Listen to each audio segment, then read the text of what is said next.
तीन बहनों की लालची भाभी। करिश्मा, रेशमा और मनीषा तीन बहनें हैं।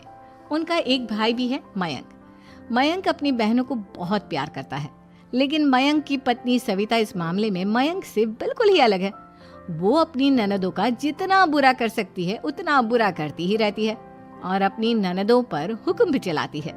करिश्मा, करिश्मा, तुमने अभी तक नाश्ता नहीं बनाया? तुम्हारे भैया को ऑफिस जाने में देर हो रही है। हाँ भाभी, बस अभी बनाती हूँ। करिश्मा, तुम ये ढीलापन छोड़ दो। कल को पराये घर जाना है। वहाँ अगर तुम इस तरह से काम करोगी तो लोग क्या कहेंगे कि माँ ने और भाभी ने कुछ सिखाया नहीं। और तुम्हारी दोनों बहनें कहाँ हैं? अब रेशमा मार्केट गई है और मनीषा सो रही है। क्या? सुबह के 8 बज रहे हैं और ये महारानी अभी भी सो रही है? ये कहते हुए सविता अपनी सास दुर्गा देवी के पास जाती है। माँ जी, देख रही हो अपनी बेटियों के तौर तरीके? क्या हुआ बहू, सुबह सुबह क्या कर दिया मेरी बेटियों ने? अरे एक तो अभी अभी उठकर किचन में गई है, दूसरी सुबह सुबह बाहर चली गई और तीसरी अभी तक सो रही है। क्या करूं मैं इन तीनों का? मैं तो परेशान हो गई हूँ।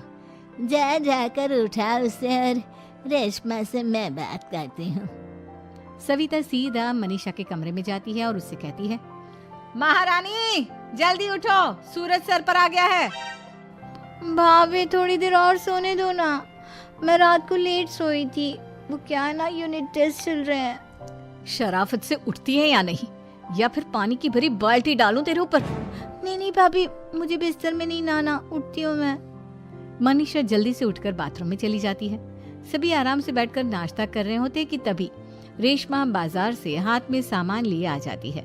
रेशमा को देखते ही सविता उस पर बरस पड़ती है। लो, आ गई महारानी। ऐसा भी क्या सामान लाना था जो सुबह आंख मलते ही बाजार की तरफ रवाना हो गई? भाभी, कल आप ही तो चीख रही थी कि घर का सारा सामान मुझे ही लाना पड़ता है, घर में किसी को भी किसी काम से कोई लेना देना नहीं है। अब मैं बाजार जाकर सामान ले आई तो आपको इस बात से भी तकलीफ हो रही है?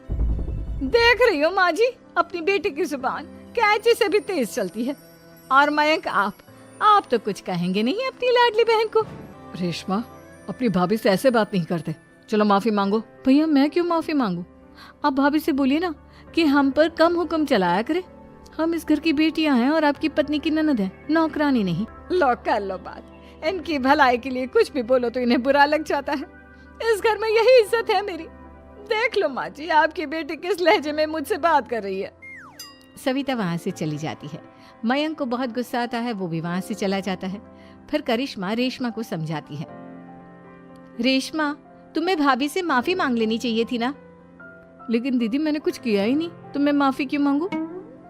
हाँ करिश्मा दीदी, रेशमा दीदी जैसे ही घर में आई भाभी ही उन पर चिल्ला रही थी। हाँ, मैं मानती हूँ कि गलती भाभी की थी। मैं तो इसलिए बोल रही हूँ कि भाभी ने माँ को तो पूरी तरह अपने वश में कर लिया है। वो हमारी बात सुनती ही नहीं। मयंक भैया हमारे लिए हमेशा खड़े रहते हैं, इसलिए उनकी बात का मान तो तुम्हें रखना चाहिए था ना।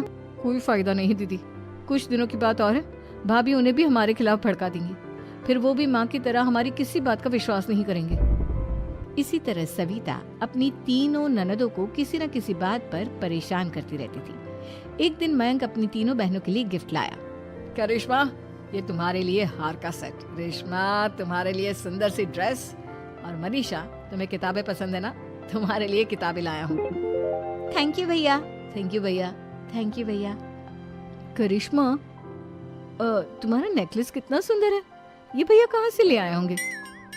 मैंने भैया को 3 दिन पहले फोन पर ये डिजाइन दिखाया था और आज भैया ये ले आए। सविता तो अपनी ननदों के गिफ्ट्स देखकर जल गई और करिश्मा का नेकलेस तो उसे भी बहुत पसंद आया था। अपनी बहनों के लिए कितना अच्छा नेकलेस लेकर आए हैं, मुझे कभी कोई गिफ्ट नहीं दिया। मैं आज ही ये हार चुरा लूंगी। रात में सविता करिश्मा का हार चुरा लेती है और इसी तरह उसे अपनी ननदों की जो भी चीज अच्छी लगती वो उसे मांगती नहीं, बल्कि रात के अंधेरे में चुरा लेती।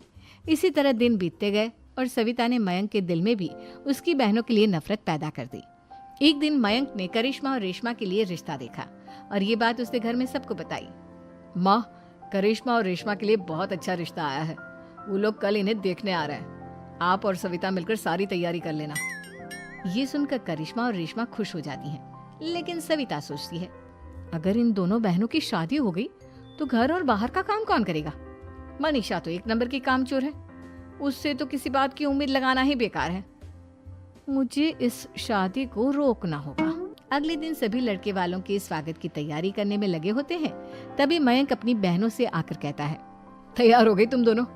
देखो दोनों लड़के बहुत अच्छे हैं, मैं कोई कसर नहीं छोड़ना चाहता, इसलिए तुम उनके सामने अच्छे से बिहेव करना और अपनी भाभी से लड़ने मत लग जाना। करिश्मा, तुम वो नेकलेस पहन लो ना जो मैं तुम्हारे लिए लाया था। भैया मैं बहुत देर से वो नेकलेस ढूंढ रही हूँ, लेकिन मुझे मिल ही नहीं रहा। क्या तुमने नेकलेस खो दिया? तुम्हें पता भी है वो कितना महंगा था? तुम कोई काम ढंग से नहीं कर सकती। मयंक गुस्से में वहां से चला जाता है। थोड़ी देर बाद लड़के वाले भी आ जाते हैं। वो दोनों बहनों को पसंद कर लेते हैं और रिश्ता पक्का हो जाता है। लेकिन सविता के दिमाग में तो कुछ और ही खिचड़ी पक रही थी।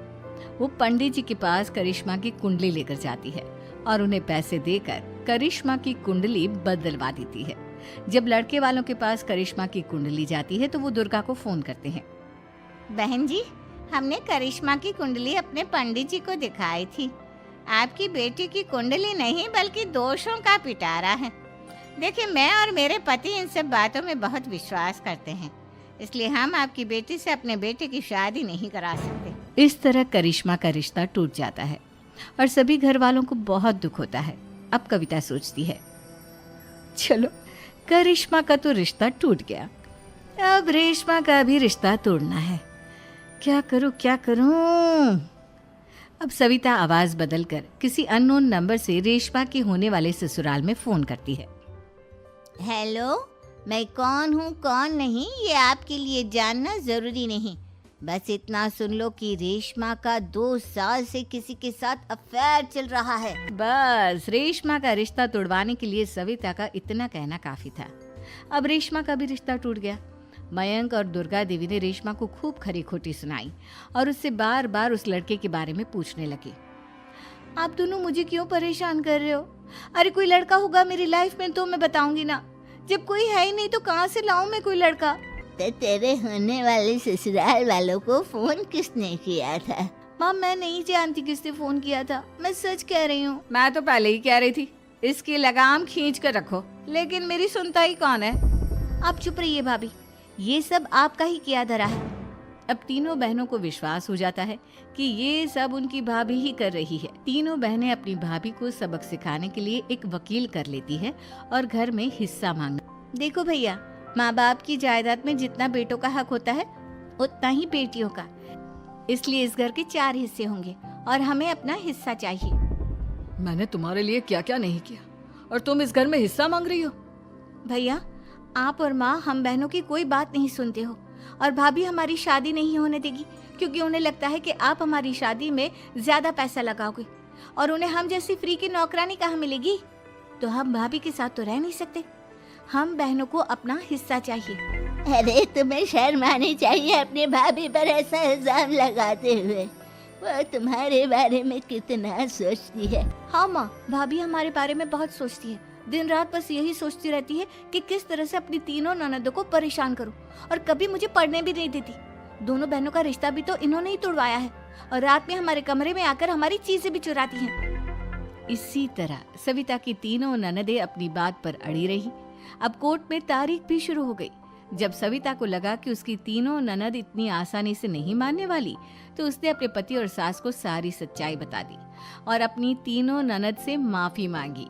मयंक और दुर्गा को भी अपनी गलती का एहसास हो गया। अब सविता खुद करिश्मा और रेशमा के लिए अच्छा रिश्ता ढूंढती है और उनकी शादी करवाती है।